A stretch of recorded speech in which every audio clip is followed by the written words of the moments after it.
Well, hey pals, Peeps here. Thanks for coming by today. I'm continuing the housekeeping, going through things, some of which are over 40 years old now, from the beginnings of the collection, and going through a whole bunch of things. I'm running across, certain interesting things that I'd like to share, and I grabbed a small pile here that will just do a quick rummage, and I also have a couple of things I picked up over the last month that I'd love to share. This may be the last video for me until the new year, and so I want to wish everyone a happy holidays and new year.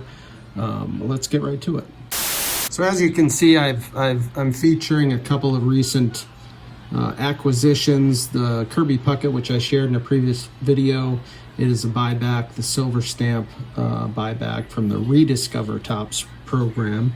And then the Gene Washington, which I got signed in person as we did some work for Gene, who is a wonderful gentleman, and I mentioned all that already, but I figured I'd feature those on the video, try to keep them going for a little while.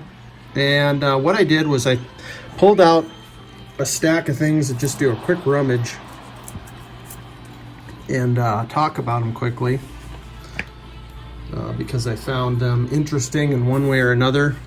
I'll probably do a little series of these videos. Anyway, we're going to start off with a, at first glance, a rather ordinary looking 1958 Topps Joe Caffey. Now, I have this because it was in the bridge box. I've been collecting Playing Days cards of all the Playing Days Topps issue and Bowman issues of all the former Negro Leaguers who also played in the majors. Joe Caffey, this is his one and only card. Very brief stint in the majors. Now, actually Shane just showed this card because he has a similar pursuit, as we have been discussing a lot of these players for a long time now. And this one I pulled out. I have a couple copies of this, and I was looking at both of them front and back, and on this one, interestingly, we have a collector stamp hidden behind the text here a little bit. It's almost so it's so subtle, it almost looks like it belongs there, as if it's part of the print production. I don't even know if you're going to be able to see this. Try to get the camera to focus. If you look underlying the text here,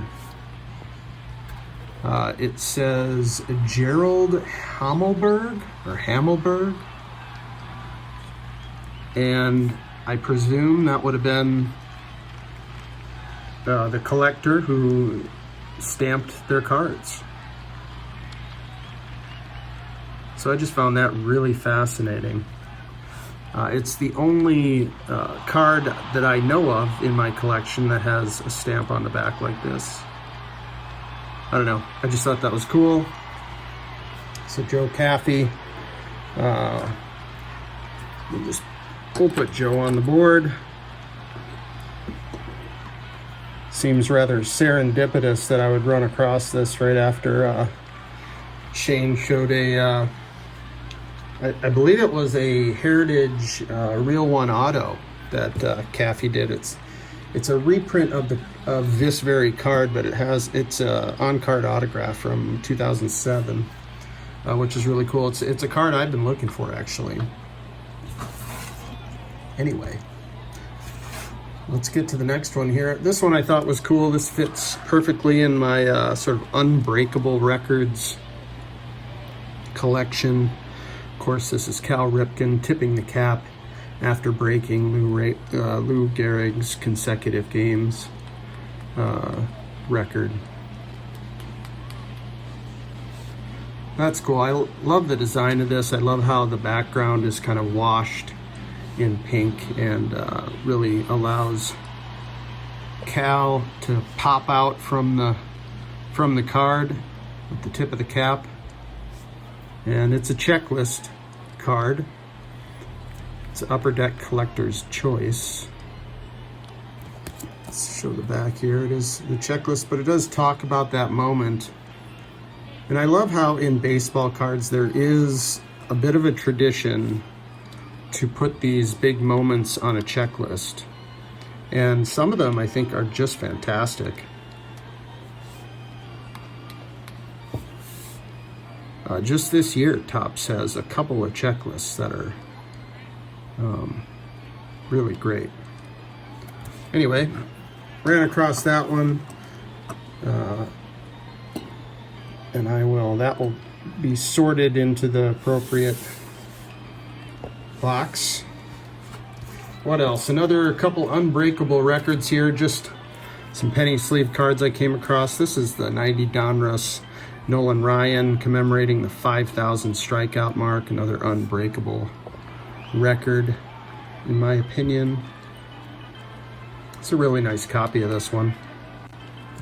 No chipping or anything, just super well centered. Look at that. Look at that career on the back. And this is, you know, well before he retired. Shortly after joining the Rangers, he tops the 5,000K mark. So we'll put this one. Here's another, just a penny sleeve. This is from 2002 Upper Deck. This is a record a lot of people don't talk about. This is Rickey Henderson's runs record. He broke Hank Aaron's runs scored record, a record that still stands and seems pretty out of reach. I'm not sure who else is going to get to this. And interestingly, I remember looking into the runs record, as it is, you know, a major record in my opinion.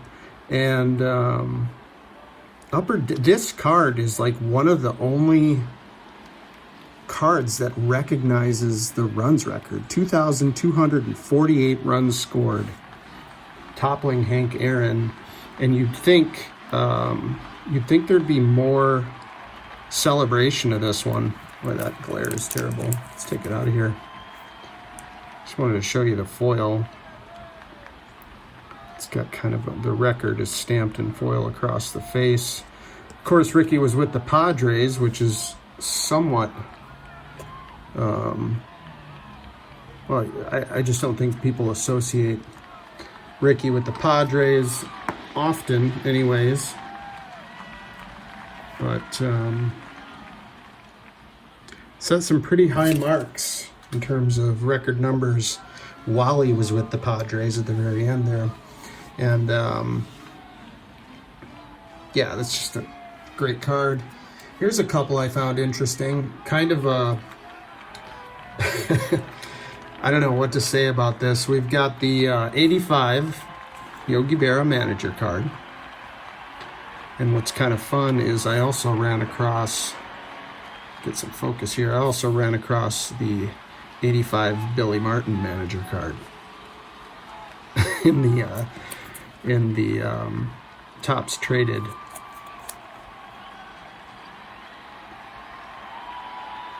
The Yankees were, you know, if I remember in the mid-'80s, the Yankees, while not being all that good, were also going through managers. And I don't know how many stints Billy Martin had with the Yankees, but I know it's more than one.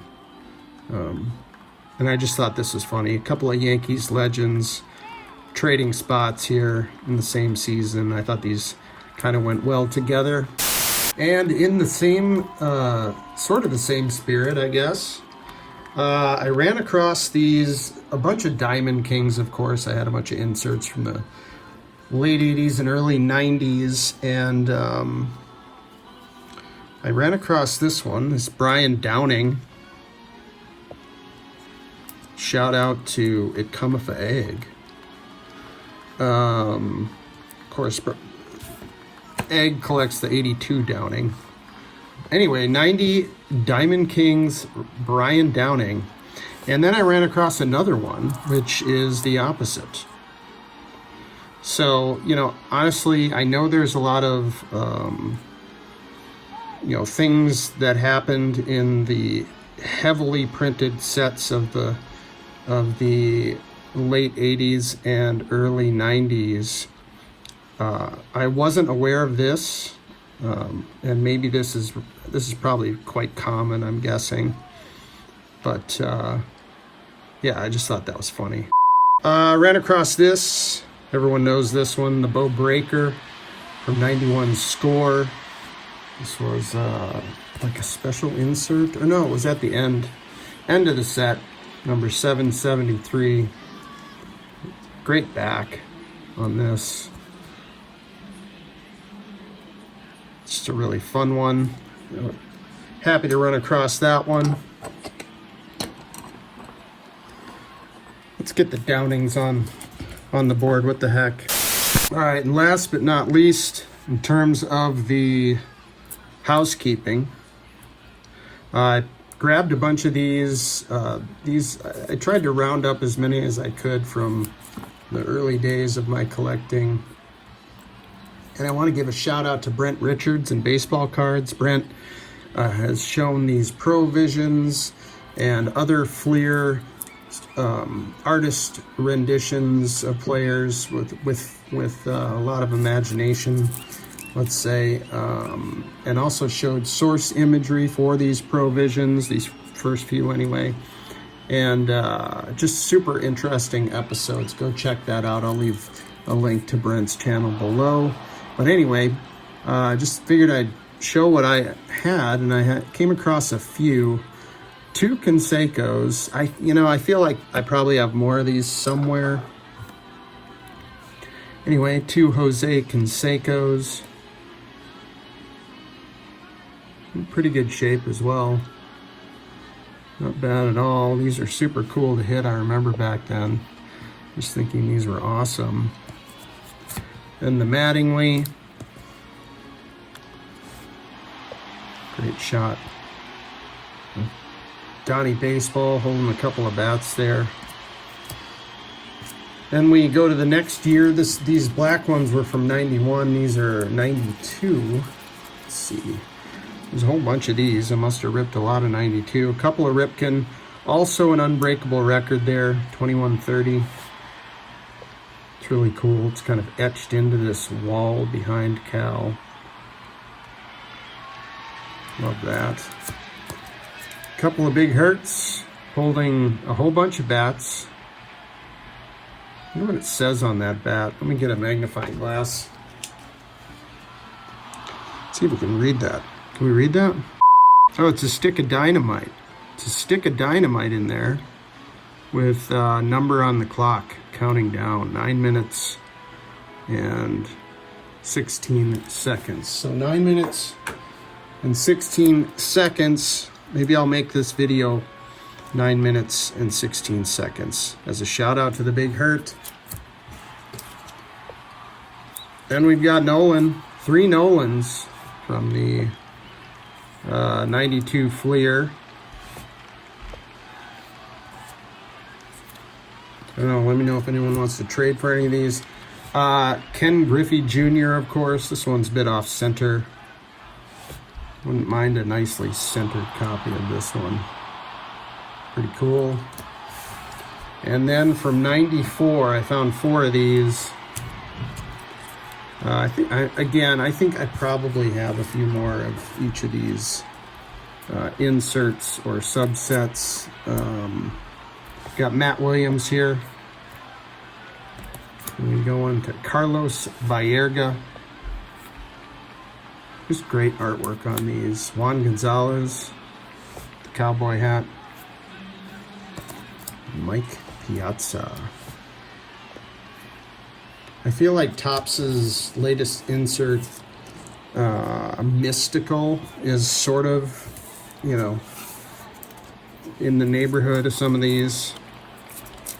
That Mystical insert that I believe was new this year. So there's the stack of those here. Maybe we'll feature a couple of, we'll feature the 2 black ones that Brent had so nicely featured himself on his video. So concludes the housekeeping. I'm going to rearrange the board here, and I'll show you the two things that I picked up recently. Once again, if you've hung around this long, I really appreciate you hanging out with me, as Mangini would say. Speaking of Mangini, he was talking about stamped backs not that long ago. He had found another card, a second card, with the same stamp on the back, and I think that was pretty cool. All right, like I said, let's rearrange the board and show the pickups. All right, just two cards to show quickly, and I think it'll make sense in a minute. One thing I wanted to mention is I have been very interested in certain cards that have been released at the National in the last, I don't know, 6 months. I've been sort of looking at NSCC specific releases, and I got two. This was a couple of months ago, but I've never shown them. I got two that I thought fit perfectly today. This is from the 2009 National Sports Card Convention. There were 5 or 6 cards that were part of a set extension, if you will. Topps Heritage branded cards that were sort of part of an imaginary extension of the 1959 Topps set. Basically adding 5 or 6 more numbers to the end of the set. And 4 cards were given, 4 cards out of this little mini set extension were given to every VIP holder in the 2009 who was at the 2009 National. And here's one of them. It's number 573, like I said, sort of an imaginary extension to the 1959 Topps set. Mickey Mantle. Great shot of the Mick. Beautiful design. I love the 59 design. One of my all-time faves. And I got one more from that little mini set extension. And there it is. Number 573A. That being 573B. Batting left. Same back. It doesn't say A and B on the back. They're both numbered 573. But these are not super common. I don't see them very much. I'm sure they're out there. I'm sure they made plenty of them, but I certainly don't see a lot of them. And I thought today would be a good day, some good context for these two cards to show them off. And they are part of, again, like I've been kind of interested in some of these cards that have been coming out of the National in the past 6 months or so. And this might be my last video of the year here. And if I don't see you again, happy holidays, happy new year. Enjoy this time with your family and friends. And thanks for coming by, everybody. We'll see you next time. Take care.